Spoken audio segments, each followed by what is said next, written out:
국내 유명 이커머스 플랫폼인 티몬과 위메프에서 판매자 정산이 지연되는 사태가 발생했습니다. 네, 소비자 피해로도 이어지는데 후폭풍이 점점 커지는 모습인데요. 관련 내용을 정철진 경제평론가와 짚어봅니다. 어서 오세요. 네, 안녕하십니까. 네. 네, 지금 맘카페에서 난리가 났고요. 사실 저도 피해자이긴 네. 한데 지금 티몬 측이랑 연락이 전혀 안 되더라고요. 전화도 받지 않고 뭐 그런 카카오톡 관련 메시지 같은 것도 되질 않고요. 네. 어떻게 되는지 좀 일단 정리를 좀 구조를 해주시죠. 좀 보고요. 이야기를 시작해야 될 것 같습니다. 왜냐하면 우리가 티몬, 위메프 거의 한 달에 한 800만 명, 900만 명이 이용한다고는 하지만 또 위메프와 티몬 이게 뭐야 하는 분명히 시청자분들도 함께 계실 것 같거든요. 예. 이게 이제 온라인 플랫폼, 이커머스 플랫폼이라는 겁니다. 일종의 이커머스, 온라인상의 장터를 세워주는 거고요. 여기에서 물건을 파는 판매자, 우리가 셀러라고 하죠. 하고 이걸 사려는 소비자가 만나는 공간입니다. 그곳이 위메프, 티몬이라고 할 수 있는데요. 여기에서 물건을 파는 거는 여행 상품도 팔 수 있겠고요. 어느 뮤지컬 같은 티켓도 팔 수 있겠고 실제적인 물건도 팔 수 있는 겁니다. 자, 그런데 최근 한 열흘 전부터 위메프 쪽에서 사건이 터지는 거예요. 예. 셀러, 그러니까 물건을 공급하는 판매자 쪽에서 자기는 분명히 물건을 팔았고 소비자들한테 결제가 된 것 같은데 대금 정산을 받지 못했다더라. 이런 얘기가 속속속속 퍼지면서 그 다음 이제 같은 큐텐그룹 산하에 있는 이제 위메프 티몬 쪽에서도 마찬가지로 이 판매자들이 정산을 받지 못했다. 그래서 이 위메프와 티몬의 이 셀러들, 판매자 측이 이제 회사를 찾아갔더니 이제 여기서부터 사건이 크게 불거지게 됐고, 그러면 이제 이쪽은 판매자 쪽이잖아요. 예. 그 물건들을 샀던 쪽, 가령 여행 상품을 샀던 소비자도 있겠고, 아니면 그냥 공산품을 샀던 소비자들도 있겠으니까 그 소식을 들으니까 이거 물건 받을 수 있는 것 아니야? 라고 하면 어떤 걸 취하겠죠. 환불을 해달라고 이제 속속 몰리는 거 아니겠습니까? 예. 이러면서 일파만파 사건이 급부상하게 된 거고, 피지 카드 결제 대행사들이 일단 카드도 다 막아놓고요, 은행들도 막아놓고, 그러니까 이러지도 저러지도 못하는 딱 그런 막힘 상태가 된 여기까지가 현재 상황입니다. 예, 구조에 대해서 설명해 주셨는데 지금 피해 규모는 한 어느 정도로 파악되고 있습니까? 아직까지는 파악이 안 되죠. 근데 월 보통 거래액이 8천억에서 1조 정도라고 해요. 많을 땐 1조. 그러니까 8천억인데 지난달에는 아직까지는 정산 문제가 나오지는 않지 않았었습니까? 그러니까 이달에 불거졌기 때문에 일단 최소 규모로는 한 1조 원 정도 잡고 여기에서 한 10%에서 20%, 2천억 정도가 실제로는 부도 처리가 됐다라고 볼 수는 있겠지만 이거는 그 누구도 모르는 일입니다. 여기에 티몬이라든가 위메프 쪽, 그 위에 있는 큐텐그룹에서 어느 정도의 지금 유동성을 확보하고 있고 그동안에 소비자들이 공급했던 이 돈들이 지금 어디 갔는지는 알 수 없는 것 아니겠습니까? 예. 그래서 일각에선 1,000억 원대다, 2천억 원대다 이렇게 피해 규모를 추산하고는 있지만 실은 아직까지는 알 수가 없는 거고요. 정반대 상황도 있을 수가 있겠죠. 어디선가 이 모구 여비슨 큐텐에서 돈을 갖고 와서 지금 정산을 받지 못했다고 하는 이제 판매자들에게 돈도 돌려주면서 다시 돌아갈 수가 있을 것 같은데 실은 이커머스라는 게 신뢰도의 문제잖아요. 이 사건이 한번 불거지고 나면 어떤 셀러가 이곳에다가 물건을 납품하겠습니까? 판매를 예. 하겠으면 어떤 소비자가 여기를 이용하겠습니까? 그러니까 향후 상황은 좀 부정적이다 이렇게 봐야 될 것 같고요. 더 큰 문제는 이쪽에서 좀 알짜 판매자들, 가령 하나투어라든가 모두투어라든가 여행 상품은 굉장히 좀 인기 있거든요. 예. 근데 그런 곳들이 속속 지금 그러니까 물건이라는 표현이 좀 그렇지만 이제 여행 상품을 이쪽을 통해서 안 팔겠다 이제 선언을 하고 나섰고, 롯데백화점이라든가 TV 홈쇼핑 쪽들, 요기요 같은 이쪽들이 줄줄이 다 여기를 거래하지 않겠다라고 이제 선언을 했기 때문에 사건은 더 악화될 가능성이 높습니다. 네, 지금 또 한창 휴가철 아니겠습니까? 또 휴가를 코앞에 두고 지금 여행사 쪽에서 안 되겠다, 다시 결제를 해라. 네. 그래서 이중 결제를 하고 나중에 티몬한테서 돈을 못 받으면 어쩌냐 이렇게 걱정하고 불안해하는 분들이 많더라고요. 그렇습니다.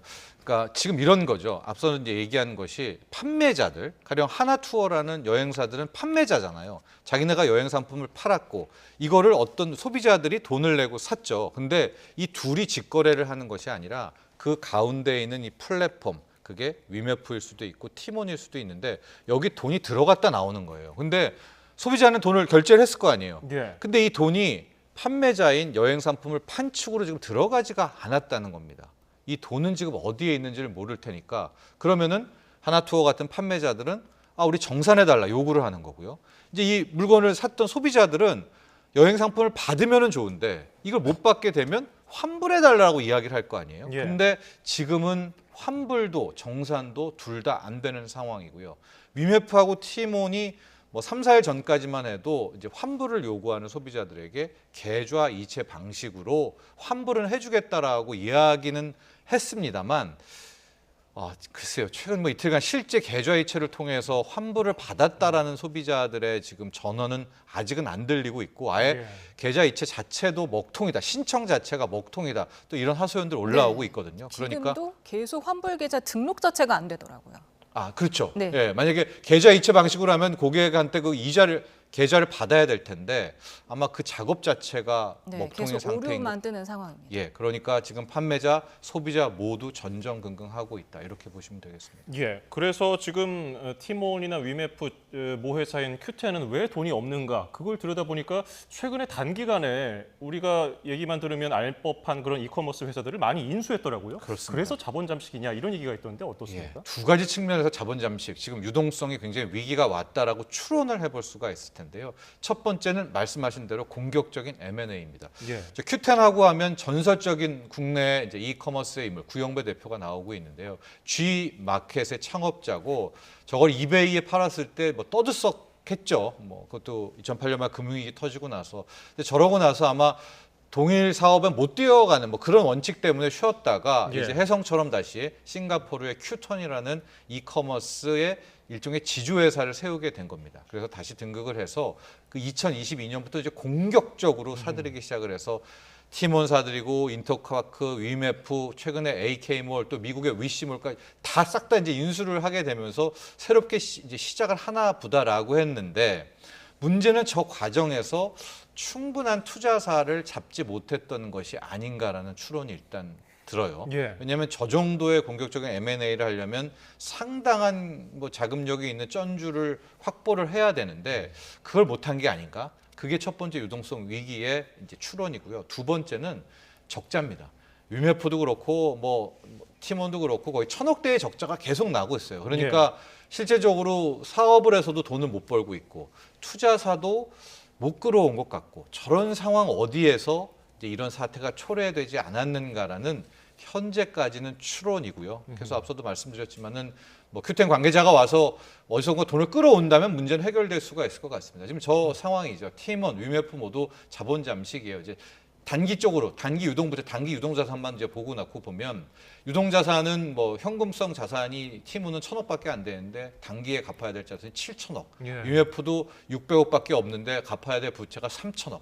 그래서 지금 감사 보고서도 낼까 말까 하는 이제 그런 상황들에 처해 있으니까 뭐 이유는 사업이 잘 안 되는 거죠. 적자가 되고 있고, 저 유동성을 이제 과거의 쿠팡처럼 어마어마한 돈을 계속 쏟아붓는 누군가가 좀 있어야 될 텐데 예. 아마 큐텐 같은 경우에는 뭐 손정희 같은 그런 사람을 아직 확보하지 못한 상황이 아닌가라고 보는데, 아직까지 속단하기는 그렇고요. 뭐 큐텐 쪽의 입장도 있을 테니까 뭐 관계자들의 이야기를 한번 향후 들어봐야 될 것 같습니다. 근데 티몬은 2017년부터 자본 잠식 상태였는데 네. 이렇게 무리해서 자꾸 이렇게 인수를 한 이유가 뭡니까? 글쎄요, 이제 여러 가지 패턴이 있을 텐데 우리가 뭐 사업을 크게 할 때, 특히 저런 M&A라든가 돈을 확보해야 되는 그런 모습일 때는 좀 과시효과라고 해야 될까요? 더 그런 공격적인 모습을 보였을 때 투자사들의 마음을 달랠 수 있지 않겠습니까? 그래서 아마도 그런 행태를 좀 보이진 게 않았는가. 여기서 뭐 추론입니다. 지극히 그렇게 볼 수도 있겠죠. 예. 지금 말한 것처럼 예전부터 이미 우려가 됐던 문제고, 네. 또 그간에 티몬이나 위베프는 뭐 자체 캐시나 상품권을 적극적으로 할인 판매했기 때문에 이 부분은 좀 문제가 없었을까 우려가 됐었거든요. 현재 상태에 그 티몬이 판매하는 해피머니라고 있습니다. 예. 이것도 인기가 있는 게 10% 할인인 거예요. 우리 마치 온누리 상품권처럼 사는 순간 10%를 할인을 받는 뭐 그런 일종의 온라인상의 페이다, 뭐 온라인 상품권이다 이렇게 보시면 될 것 같은데, 이것도 지금 결제가 중단이 된 것 같아요. 예. 그러니까 지금 2차 피해들, 여기서 발행한 상품권, 온라인 페이들까지도 속속 결제 불가 상황이 좀 나오게 된다면 상당히 피해액은 더 커질 수가 있겠죠. 지금 큐텐이 갖고 있는 계열사가 뭐 위메프랑 티몬 말고도 인터파크 또 네. AK몰도 있는데, 현재까지는 인터파크랑 AK몰은 정상적으로 운영이 되는 걸로 알고 있는데 네. 혹시 이쪽에도 좀 이렇게 도미노처럼 이렇게 번져가지 않을까 이런 우려도 있습니다. 저는 이제 말하기가 굉장히 조심스러운 게 그러다가 오히려 또 소비자들이 환불을 몰리게 되면 없는 유동성이익도 이제 생기게 되는 것 아니겠습니까? 현재까지만 놓고 보면 이제 이 티몬과 위메프에 대한 결제 중단, 환불 중단 사태이기는 한데 전체 Q10이란 모기업 산하에는 말씀하신 대로 인터파크라든가 AK몰도 존재하고 있습니다. 아마 이런 것들을 안 소비자들은 또 행동에 옮기지 않을까 이렇게 보고 있습니다. 예, 이렇게 줄줄이 또 문제가 생기지 않을까 소비자들이 많이 걱정하고 있어요. 네. 그도 그럴 것이 한 3년 전이었나요? 머지 포인트 사태가 있었는데 네. 그것 같은 일이 다시 벌어질 수 있다는 우려 어떻게 보십니까? 당시에서도 아예 환불을 막아버렸죠. 그래서 피해액이 그때 수천억대에 이제 이르게 됐었던 상황이기도 한데 아직까지는 좀 더 뭐 속단하기는 이른 것 같고요. 예. 지금 한 언론사에서 보면 Q10 관계자가 뭐 입국을 했다, 뭐 사태 해결을 위해서 이 얘기도 좀 나오고 있고 대통령실도 발빠르게 나서서 사태를 좀 지켜봐라, 뭐 이렇게 이야기를 하고는 있는데요. 공정위의 입장 정도는 좀 나왔던 것 같아요. 근데 공정위는 이것은 당국이 개입할 문제라기보다는 왜냐하면 결과적으로 민사잖아요. 결제고 판매자고 또 소비자고 이 상황이기 때문에 아직까지 공정위가 바로 현 상황에서 투입, 진입을 하기에는 뛰어들기에는 공정위도 좀 여기서는 좀 떨어져 있기 때문에 우선 자체적인 어떤 사태의 흐름 돌아가는 모습을 봐야 될 것 같습니다. 이 업계 관계자들은 오픈마켓 형태 이커머스 업체는 급하게 현금을 수혈하려고 해도 담보할 자산이 없다. 네. 이렇기 때문에 뭐 중국 등에 있는 해외 자산을 좀 이렇게 적극 활용해야 하는 거 아니냐 이런 의견도 있더라고요. 근데 또 매각이 안 될 겁니다. 이렇게 아. 지금 자산 유동성 위기에 몰린 상황이라는 거를 사려는 그런 쩐주들 투자자들도 알 텐데 뭐 위시모를 판다 제값 주고 살까요? 가격을 굉장히 후려칠 거면은 훨씬 더 큰 유동성 위기에 빠질 수 있기 때문에 현재 자산을 매각해서 이런 유동성 위기를 해결한다 이런 것들도 그렇게 뭐 좋은 해법이라든가 그런 것으로 보여지지는 않습니다. 예. 자, 다음 주제로 좀 넘어가 볼까요? SM 엔터테인먼트 시세 조종 의혹으로 구속이 된 카카오 창업주 김범수 위원장이 오늘 구속 뒤에 첫 검찰 조사를 받았습니다. 검찰이 어떤 부분을 가장 중요하게 볼까요? 이 사건은 SM 엔터를 차지하려고 하이브라는 정말 빅 엔터사와 이제 카카오가 이제 맞닥 경쟁을 하게 된 거였었는데 하이브가 이제 12만 원의 공개 매수를 청구를 한 겁니다. 주가가 그렇게 되면 어떤 상황이 보느냐? 12만 원보다 주가가 밑에 있다면 일반적인 개인 투자자들은 자신들의 주식을 하이브한테 주면서 왜냐하면 12만 원보다 낮으니까 12만 원 받는 게 좋잖아요. 예. 그러면 이제 하이브가 이 지분을 확보하게 되는 그런 건데 지금 받고 있는 혐의 수사는 뭐냐면 이걸 알고 수천억을 들여서 카카오 측에서 주가를 12만 원 이상으로 올려버렸다.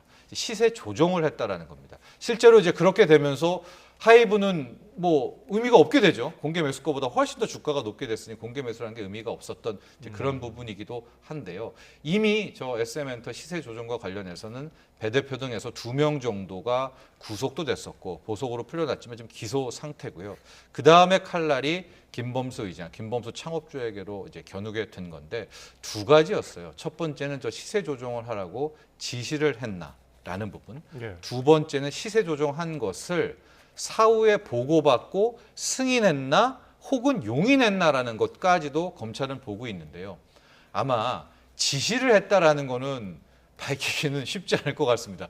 뭐 정말 설령 했다 하더라도 김범수 의장이 그런 거를 그렇게 노골적으로 지시를 했겠습니까? 그러니까 초점은 이제 그 후에 사후에 인지했느냐 혹은 그것을 용인하고 승인했냐의 부분에 굉장히 많이 수사가 몰릴 것도 같은데 이제 이런 수사는 앞서 2명이 이제 기소된 상태 아니겠습니까? 예. 그리고 김범수 의장과 3명의 진술을 검찰 수사에서 계속 돌리면서 아마 그 허점 여부를 이제 파악할 것으로 보여지고 있습니다. 네, 그 김범수 위원장이 구속이 되면서 카카오가 대주주로 있는 카카오뱅크의 지배 구조가 뒤바뀔 수 있다 이런 우려가 나오고 있습니다. 네. 왜 그런 겁니까? 카카오는 이제 지금의 저렇게 국민 밉상주가 된 이유가 카카오 하나만 있으면은 정말 수백만 원 하는 그런 기업이겠죠. 근데 다 쪼개버린 거예요. 카카오페이, 카카오엔터, 카카오 뭐 게임 둥둥둥둥 이제 쪼개면서 카카오라는 회사 하나를 저렇게 물타기를 해보니 주가가 폭락하고 또 국민 밉상주가 된 건데요. 지금 가장 큰 쟁점은 그 계열사 중에 하나인 카카오뱅크입니다. 문제가 뭐냐면 잘 보시면 지금 카카오가 대주주고 그 밑에 한국투자증권이 똑같잖아요. 지분은. 예. 저거는 플러스 월입니다. 카카오가 한 주를 더 갖고 있으면서 이제 카카오가 대주주 행사를 하게 되는데 이번에 금감원이 수사 의뢰를 한 것은 김범수 의장뿐만이 아니라 법인도 함께 수사 의뢰를 했어요. 그거는 일종의 이제 양벌 규정 때문에 카카오의 의장이 김범수 씨이기 때문에 카카오 법인과 뭐 동일인이지 아니겠습니까? 예. 그렇게 만에 하나 김범수 씨가 금고형 이상의 처벌을 받게 되면 벌금 이상의 처벌을 받게 되면 은행은 대주주의 적격성이 굉장히 중요합니다. 왜냐하면 은행은 공공적인 성격이 있잖아요. 그러니까 막 이런 전과가 있고 그것도 막 저런 시세 조정을 한 저런 전력이 있으면은 대주주의 자격을 박탈이 돼요. 그래서 만에 하나 이번에 이제 실형이 나오게 될 경우는 카카오 앞서 말한 그 법인도 10%를 남겨두고 매각을 해야 되면 실은 이름은 카카오뱅크지만 카카오는 대주주가 아니게 되는 상황이 펼쳐지게 아니겠습니까? 근데 문제는 앞으로 이제 저렇게 보면 카카오가 지분 털어내야 되면 한국투자증권이라는 데서 대주주로 올라가야 될 텐데 예.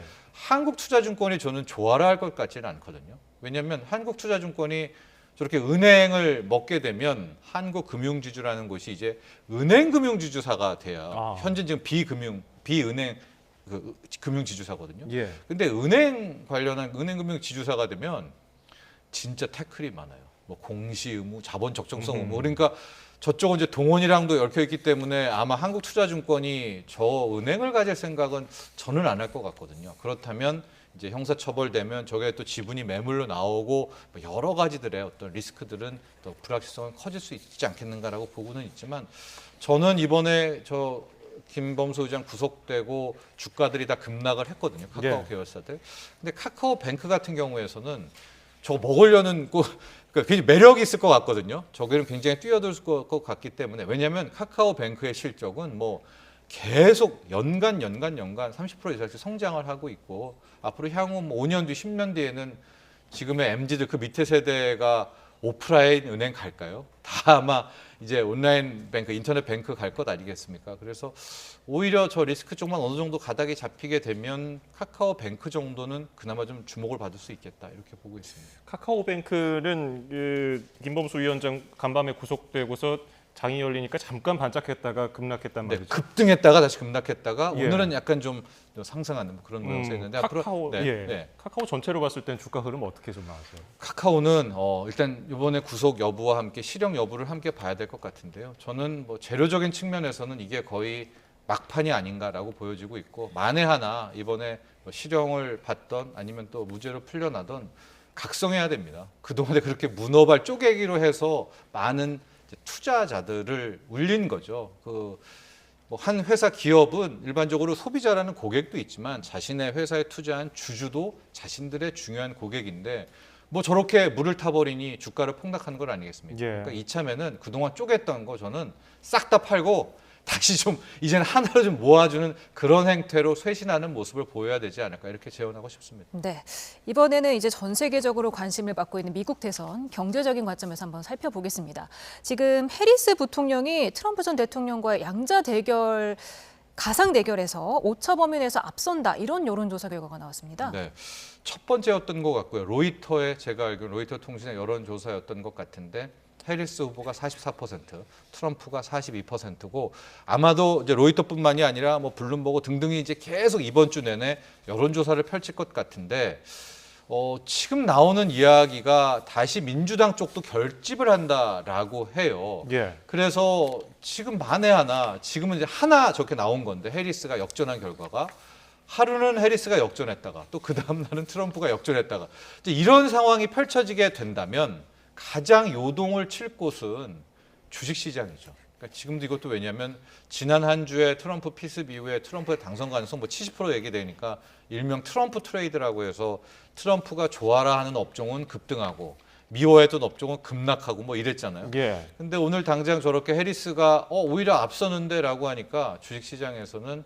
해리스 트레이드라는 또 용어가 나오면서 이제 해리스와 민주당이 좋아하는 업종 쪽으로 또 돈들이 몰려가고 있고 예. 뭐 정확히 확인된 보도는 아니지만 저런 상황이 되니까 트럼프 전 대통령, 트럼프 후보도 전기차를 그렇게 미워하다가 나는 또 전기차를 좋아한다 또 이런 발언을 했다라고 하고 참 이게 11월 5일 대선까지 정말 3개월간의 예. 뭐 전 세계 단타 대회라고 해야 될까요? 또 이런 어떤 요동치는 상황이 나올 것도 같습니다. 해리스 트레이드는 어떤 종목들이 좀 있습니까? 지금 당장 놓고 보면 이제 민주당이 원래 좀 밀었던 종목은 전기차, 2차 전지, 신재생 에너지거든요. 태양광, 풍력 같은. 아마 근데 이런 것보다 지금 더 발빠르게 반응했던 것은 마리화나 관련주들, 마리화나 산업. 그러니까 그쪽에 대해서 뭐 해리스가 본인도 마리아나를 뭐 펴봤다라 등등하면서 이제 긍정적인 정책들 얘기를 과거 했기 때문에 마리아나고요. 낙태에 관한 부분도 나뉘잖아요. 예. 공화당과 트럼프는 낙태 반대고 민주당과 이쪽 해부 쪽은 낙태 쪽이기 때문에 오늘 특이했던 게 국내 뭐 제약회사 중에서 뭐 낙태 관련한 약 쪽이 또 주가가 오르는 예. 뭐 이런 건데 제가 앞서도 말씀드렸지만은 트럼프라는 또 인물이 언제 또 바뀝니다. 만약에 이래서 밀린다면 그걸 예. 또 엎으려고 할 수가 있기 때문에 트럼프 트레이드, 해리스 트레이드, 변동성의 상징어다 이렇게 생각하시면 될 것 같아요. 네, 뭐 지금까지 나온 것 중에서는 바이레스냐 트럼프냐 어떤 게 더 우리한테는 누가 더 우리 기업에는 유리한 결과입니까? 글쎄요.